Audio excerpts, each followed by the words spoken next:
ان شاء الله ملګرو به ټول د اطمینان ورکړي شي زه محترم ان شاء الله په خیر او خیرت دی بس لږ د سر زخمي شوی و بس ان شاء الله په خیر باندې دی فی الحال بس د دو صحت غوښتنه ورته کوو. الحمدلله خیر د شیخ صاحب مبارک صحتمند ده روغ جوړ ده او ان شاء الله د دین دښمنان به الله ذلیله کوي او شیخ صاحب ته به ان شاء الله یو څوک هم ضرر نشي رسولی.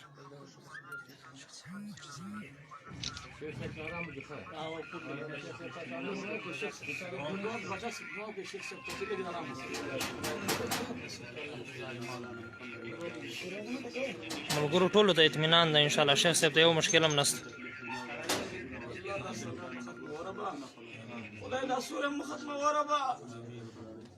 سوره مختمه